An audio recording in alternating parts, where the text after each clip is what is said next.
I am Travis Hartlove. I'm going to be talking to you about World War I. It lasted 4 years, from 1914 to 1918. Some of the causes of the war were nationalism, militarism, imperialism, and the alliance system, which was designed to keep peace in Europe, but instead it pushed the continent toward the war. Many alliances were made in the secret, so people did not know about them. And many alliances the two major ones were formed by 1907, even before the war started. Some of the short-term causes were the assassination of Ferdinand, which occurred on June 28th of 1914. On July 28th, Austria also declared war on Serbia. And on July 29th, July 28th and July 29th, Russia mobilized their troops, and on August 1st, Germany mobilized their troops. On August 2nd, the day after Germany mobilized their troops, they also declared war on Germany declared war on Russia and invaded Poland and Luxembourg. And the invasion of France had started. On August 3rd, Germany declared war on France. August 4th, Germany declared war on Belgium, and they also invaded it. August 4th, also, England declared war on Germany. And on August 5th, Austria declared war on Russia and Great Britain. Who declared the war on who? Austria declared it on Serbia. Russia declared on Austria. Germany declares on Russia. Germany declared on France. England declared on both Germany and Austria. By the end of 1914, not only was Europe at war, but also all of Europe's colonies were at war in Asia, Africa, and South America.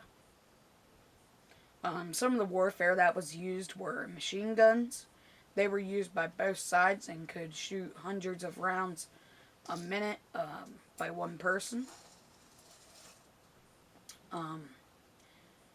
You had trench warfare, which both sides had dug long trenches and that faced each other, and they ran on for miles, and from time to time one side would attempt to cross the no man's land, as they called it, which is actually the area between the trenches.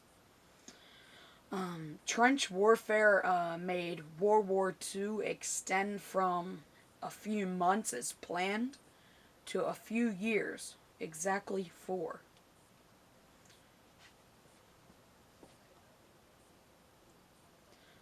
World War I was the first major use of chemical weapons, so some of the technology was chemical weapons. We have mustard gas and chlorine gas, which were the two most popular. They cause suffocation, blindness, and sometimes even death. Here's some of the gas masks, what they looked like back then. Germany's secret weapon during the war was the U-boat. It was basically a submarine that had sank dozens of British ships and controlled the oceans. Here's a picture of it.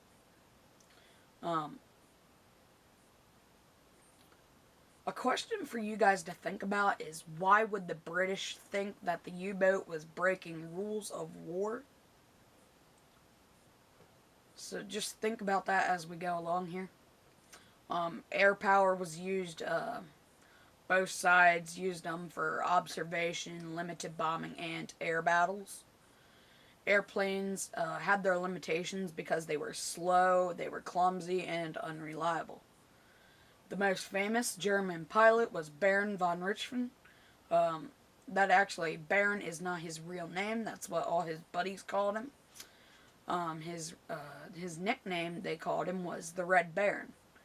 Here's a picture of him, and they had later made a song about him called Snoopy versus the Red Baron, which was based around World War One.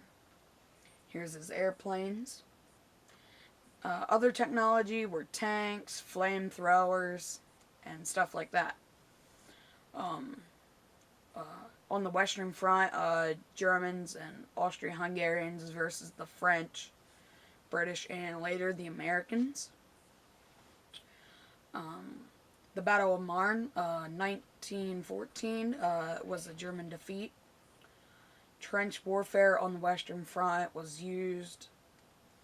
One of the battles that was on the Western Front was the Battle of Verdun, which lasted 10 months long itself, almost a year. It included the French and German armies, and was estimated that 540,000 French and 430,000 German casualties were estimated. No strategic advantages were gained by either side. No one got a lead over the other. On the Eastern Front, we had the Russians and Serbians versus the Germans and Austro-Hungarians. War was more mobile on the Eastern Front, but was still a stalemate. Russia's disadvantages were they were not industrialized and they were short on supplies, but Russia's one advantage was they had tons of people to enlist in the war. One of the battles that happened on the Eastern Front was the Battle of Tannenberg. It was on August of 1914. It was the first major Eastern battle. Russia was badly defeated and pushed back, and Russia lost millions of men against Germany because they were undersupplied and underweaponed. We had the Ottoman Empire that took place, India, Japan. Russia exited the war on March of 1918. Soviets and Germans signed the treaty, which basically ended the war in the East. And the U.S. claimed neutrality, saying they would not get involved in either side of the war and they would remain in the middle. And they would not get involved, but later we find out they did. What led to the U.S. getting involved was the British blockade and the German U-boats. The British blockade, it did not allow products to enter or leave Germany. And the U-boat response was counter to the blockade. It destroyed all boats that headed for the British shores. One of the reasons that the U.S. joined was because on May 7th of 1915, the British U-boat sank a ocean liner called the Lusitania. In 1916, the presidential election later found that Woodrow Wilson would become president, and he was quoted for, "He kept us out of war." The last straw was when the U.S. finds out about the Zimmerman Note, and then the U.S. declared the war. Senate declared the war on April 4th of 1917, and the House of Representatives declared it on April 6th of 1917. Wilson's reasoning was that it would make the world safe for democracy. On the home front here, all the resources were devoted to the war. The government took over factories to make military goods, and they all had, everyone had to work, including women. They took the places of men in factories. Rationing, which was limiting the consumption of resources and goods that were necessary to send for the war effort. Propaganda was used, one-sided information to keep the support for the war. Here's some of the U.S. propaganda by Uncle Sam, where he says, "I want you for the U.S. Army." Basically saying, if you want to recruit for the war, come to the nearest recruiting station near you. And we had Great Britain propaganda, German propaganda. Ending the war in 1917 and 1918. The U.S. entered on April of 1917. So we only had about a year left till the war ended. On March of 1918, Germany and Russia signed a treaty which would stop battle on the Eastern Front. Germans now used all resources on the Western Front to support the war effort. And on March of 1918, Germany began a massive attack on France.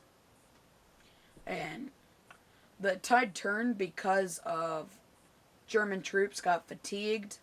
The U.S. had 140,000 new troops into the war. And the Second Battle of Marne, which was on June of 1918. The Central Powers crumbled. The revolution in Austria, the Ottoman Empire surrendered. Ending the war on the 11th hour of the 11th day in the 11th month. So November 11th at the 11 o'clock a.m. In 1918, Germany agreed to cease fire, leaving 8.5 million soldiers dead, 21 million wounded, and around $338 billion invested into the war.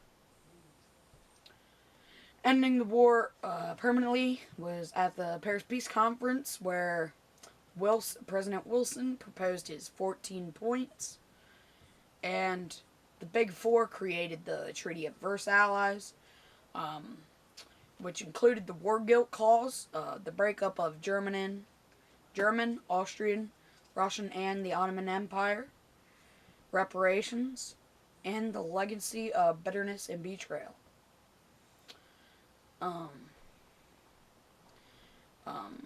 The effects that World War I had was there was new forms of art, literature, philosophy, and sciences. And that is pretty much it about World War I. So I hope you enjoyed.